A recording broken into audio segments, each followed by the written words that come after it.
Okay, class, like I said in the last review, the app that I chose didn't actually won't allow me to export, so I'm going to use the screencast to basically bypass the rules and have you look and listen to the tale I created for Little Bird Tales. Okay, here goes.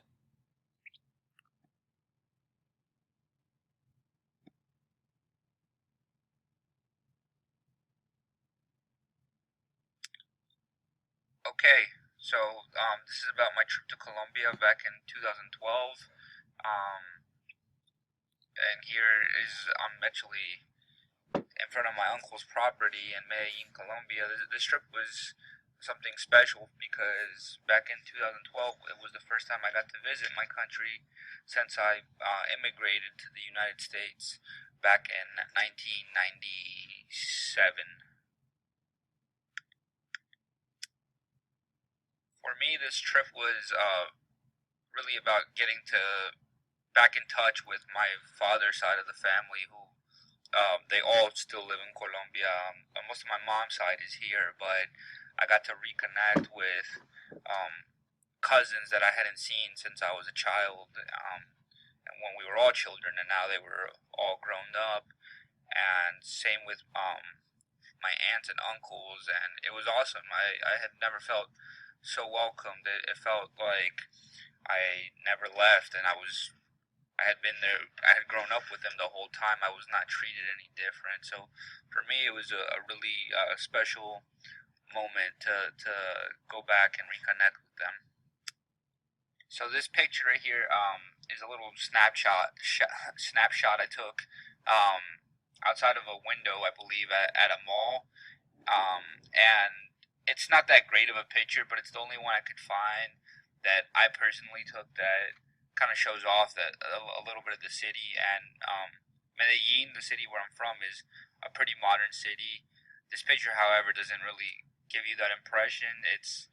Um, it's the only one that I had though. In this picture, you see myself with some of my family. On the far left is my cousin Sebastian. In the center is my uncle Fernando, and next to him is my other cousin Jonathan. And you can actually see their motorcycles in the background, and it's basically because in Colombia there's a ton of motorcycles since cars are a little inconvenient to move in traffic and to navigate. Most people will have a motorcycle unless they need to carry a family or go grocery shopping, things like that. So this picture was taken on top of my uncle's finca. That's my uncle Fernand. I'm sorry, my uncle Bernardo on the right. He actually looks almost identical to my dad, and you can see a finca is basically the equivalent of a cabin. It's up in the mountains, and I got to stay there for a couple days. And that day he asked me to help him chop some firewood and do some general maintenance around the property. So he let me borrow one of his work shirts to help him out. Okay, what I am making here is natilla, which is a substance that's typically made around the holidays, and it's pretty good. Usually, you stir it until it thickens, and then it will kind of thicken into almost like a gelatin-like substance. It's not my cup of tea, but I know a lot of people enjoy it. So something I learned about Colombia and generally a lot of South America is that they are superstitious people, but it's well warranted in some sense. This parrot, for example, belonged to my grandfather who passed away a couple years ago, and uh, it was my grandfather's parrot, right? And so the day that he passed away, the parrot completely stopped talking, and he hasn't spoken since, which I find pretty peculiar and interesting. On a funny note, I guess the parrot was famous for having a potty mouth, thanks to my grandfather, and he hasn't said a single curse word in many years. continuing off the idea of superstition and what some may call magical realism, this picture was taken right on my uncle's door. This little moth thing was found, and it was funny because it was actually the day that I was getting ready to leave back to the States.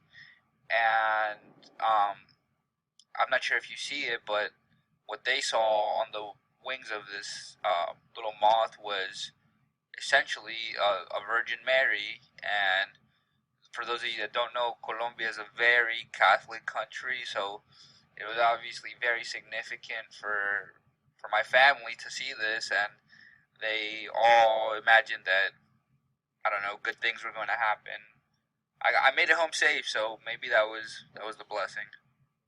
So one of my favorite things when I visit Colombia is my uncle Fernando is really into horses, and there's a big like horse-like culture there with certain people where it's not uncommon for you to have a car, motorcycle, and a horse at a stable that you can go grab whenever you want and ride around with your friends. And this picture was taken one night when we all went. It's almost like a horse riding club, you know, in the States. Motorcycle clubs are popular. Well, down there's horse clubs, and was my uncle and a bunch of his buddies from work with all their horses, and I got to ride one of them, and we had a good time that night.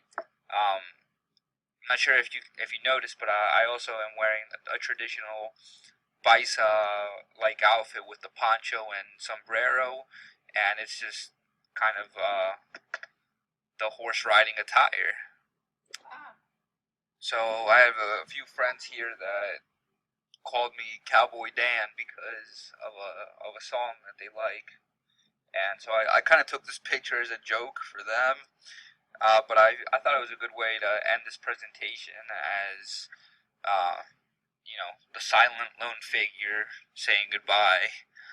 But no, this trip was something that was special to me, to reconnect with my family, and I've been seeing them more frequently since then. It hasn't been 14 years after the fact that I had moved away. Now I keep in touch with them more often, and part of going on this trip is what ended up making me decide to teach Spanish as a foreign language. But anyway, thank you guys for listening, and I hope you like this story using Little Bird Tales. Adios. So once again, I apologize, guys, for the length of this video. It was the only way I could show an exemplary student example, and I had to use Screencast-Matic or Screenomatic or whatever to be able to override the system, because to be honest with you, Little Bird Tales is not really that great. So yeah, thank you guys for listening.